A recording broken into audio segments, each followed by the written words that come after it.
Assalamualaikum warahmatullahi wabarakatuh.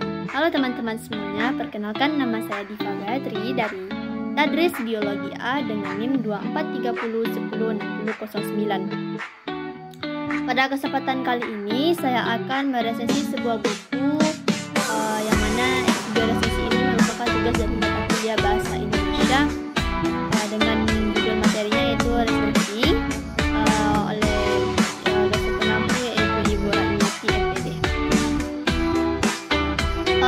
Baiklah, pada kesempatan kali ini saya akan meresensi sebuah buku yang mana judulnya itu tentang Tuanku Tambusai.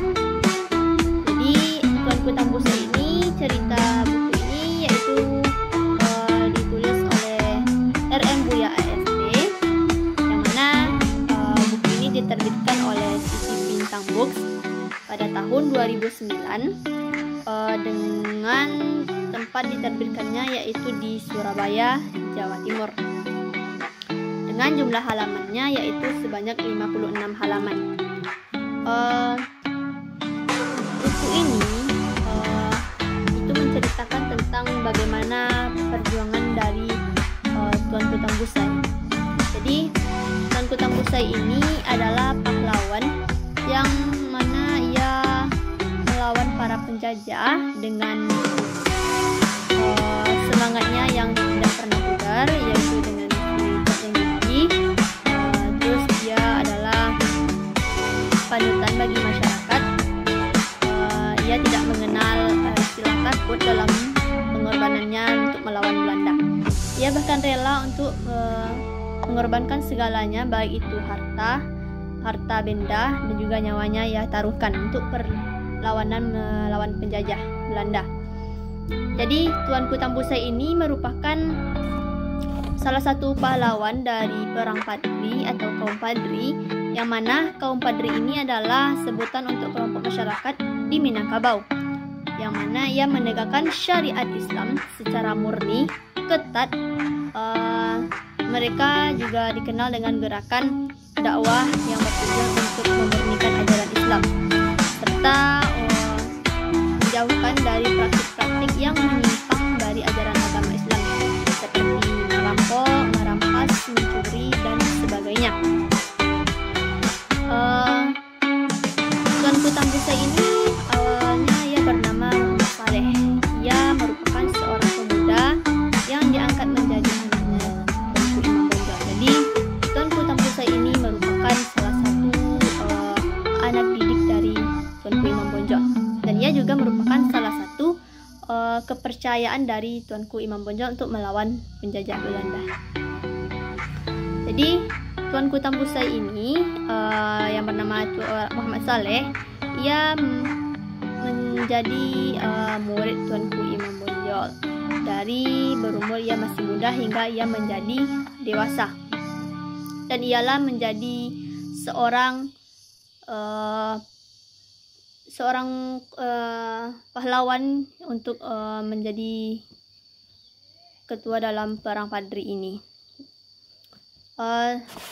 Selanjutnya untuk kelebihan dari buku ini, buku Tuanku Tambusai ini, buku ini menceritakan tentang kisah bagaimana perjuangan para pahlawan dalam Perang Padri khususnya. Perang Padri ini ia mencoba untuk membebaskan daerah-daerah di kawasan Minangkabau seperti Rawo-Rawo, terus juga ada di Pasir Pangirayan, Gunung Tua, bahkan hingga Tapanuli Selatan. Buku ini tuh sangat inspiratif bagi kita sebagai pembaca untuk mengenang bagaimana jasa para pahlawan dahulu yang telah memperjuangkan kemerdekaan dari masa penjajahan, khususnya Belanda. Saya sangat kagum dengan isi buku ini, yang mana ia menceritakan bagaimana gambaran perjuangan masa dahulu dengan adanya musyawarah, mufakat, dan mengambil keputusan itu secara bersama-sama. Terus menegakkan sikap rasa persatuan dan kesatuan kita sebagai masyarakat untuk melawan para penjajah. Terus dalam buku ini kita mengetahui bagaimana para pahlawan kita dahulu yang telah bersusah payah untuk menegakkan suatu kemerdekaan. Dari kekurangan buku ini, sebenarnya tidak banyak untuk kekurangan buku ini. Dari cover hendaknya diberi sedikit warna yang lebih menarik atau gambar yang lebih menarik agar pembaca dari cover ini bisa tergugah untuk membacanya, apa sih isi buku dari ini.